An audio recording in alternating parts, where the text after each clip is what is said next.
Hey everybody, welcome to That's Cakeable. I'm Janine, and this week I thought we'd celebrate the Day of Love. That's right, it's Valentine's Day, and this week I'm showing you how to make this black and white striped buttercream love letter cookie cake. Now I myself will be cuddling up with my cat on the couch watching Netflix, but for those of you sharing it with someone you love, this is the perfect gift. I hope you enjoy this week's video. To put this little princess together, I've made 3 5-inch cakes. 2 of them have pink swirly patterns through it because, you know, love and all that stuff. And they're a coconut flavor. And the middle tier is just plain old, reliable vanilla, like me. I'm gonna stack these cakes and pop just a little bit of vanilla buttercream between the layers. Once they're all filled, it's time to give this baby a quick crumb coat and chuck it in the fridge. Once it's all chilled up, I'm gonna bring the cake back and give it a good buttercream coat all the way around. Once it's all dressed, it's time to take our decorating comb and run that around the side to make our stripes.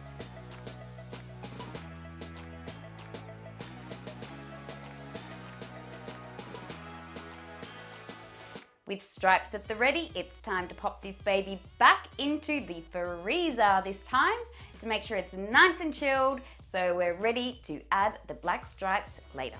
Okay, now the buttercream has had time to firm up in the freezer. It's time to add the black stripes. So I've taken some black Swiss meringue buttercream. You can find the recipe for this buttercream on my website, and I've popped it into a large piping bag.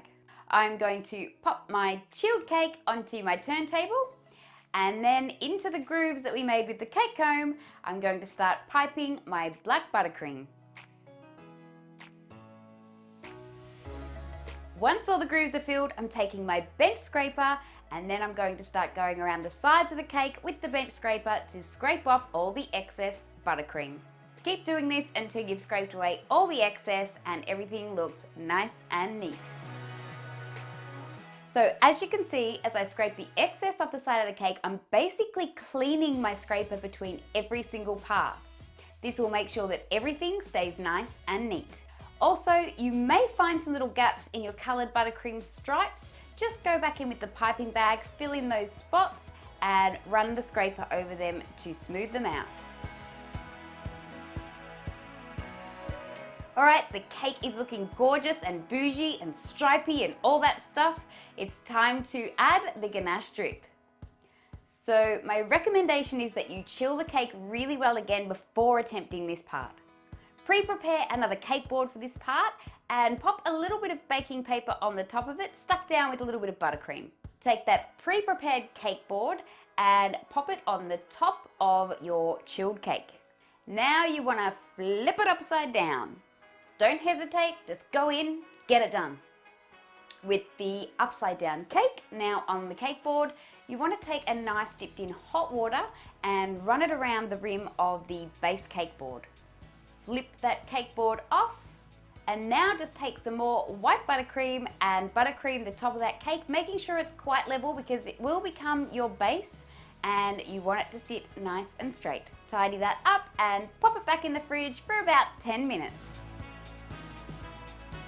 Oh, Mr. Hart, what a mess. All right, now the cake has chilled. It's time to apply the chocolate ganache. In this case, I am doing a pink drip. Now, this is one of those circumstances where I should listen to my gut, which I don't do anywhere near enough. When I was actually putting the ganache into the piping bag, I thought, that's an odd consistency. She'll be right. I knew she wouldn't be right. So my ganache was a little bit, what's the word for it? Globby, I suppose. Anyway, decided to go with it and just decorate the cake and love it all the same. Hey, Valentine's Day is all about unconditional love. I love my cake, okay? All right? Don't come for me. Once I'd applied the ganache, of course, we needed to chill it again. There was a lot of chilling with this cake. And then after I had chilled it again, I brought it back, flipped it over and popped it on another board. Also, don't do what I did. Make sure that the board that you put on top to flip it back over, because it's the board that's going to stay, is properly centered. I love the cake, okay? I love the cake, unconditionally. Now to finish off the cake, I've just taken some buttercream that I've also coloured pink, and I'll pop some little swirls on the top of the cake, finish it off with some sprinkles, and the cake itself is ready.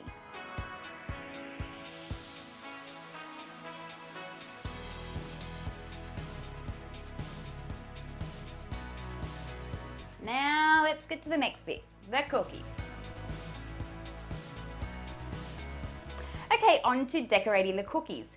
The first thing I'm going to do is in the back of every cookie, just very gently pierce with a scribe tool a little hole. We will need these little holes to attach the cookies to the cake later on. The next thing we have to do is to take the cookies and with a thick consistency royal icing, outline the whole outside of the cookie. We need to do this and then dry them so there's something to hold our flood icing when we put that part in. Once the outlines are dry, now air drying, that takes about half an hour to an hour depending on the heat and humidity.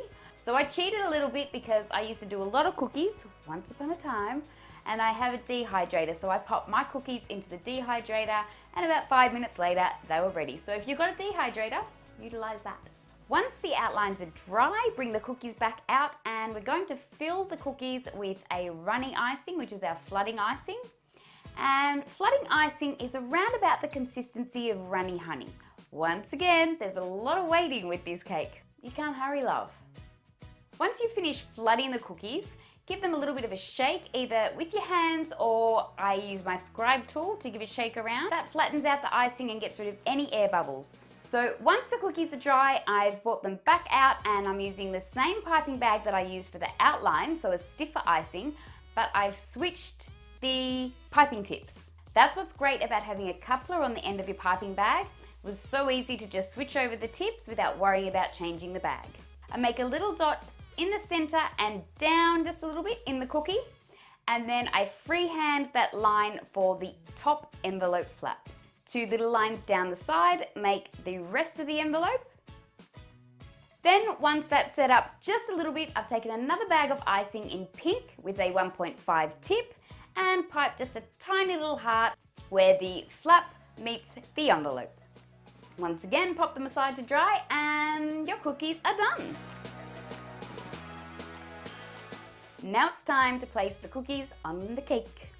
So the only thing I found difficult about placing the cookies on the cake was where to put them and what cookies to use.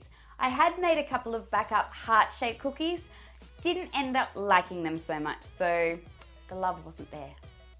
So I didn't pop them on.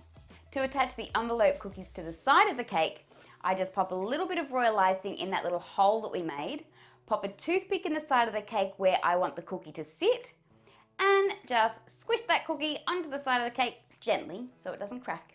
You don't want to break any hearts. And it will sit there nicely, resting on that toothpick in the hole that we made in the back of the cookies. A few cookies on the top of the cake, place them where you wish, and that is it. That is how you make this love letter buttercream striped Valentine's Day cake.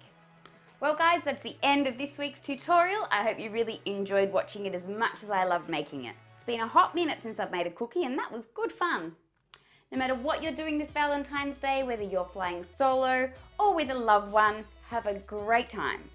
And why not try making this as a gift for someone special or for yourself? If you like this video, please don't forget to give it a thumbs up. And if you haven't already, please don't forget to subscribe to my channel and hit that notification bell so that you're informed every time I upload a new video. And if you're spending the day solo, why don't you watch some of my other videos right here? Sending all my love to you guys this Valentine's Day. You know what to do. I've shown you how to do it. It's time for you to go and get your cake on. I'll see you next time, guys. Bye-bye.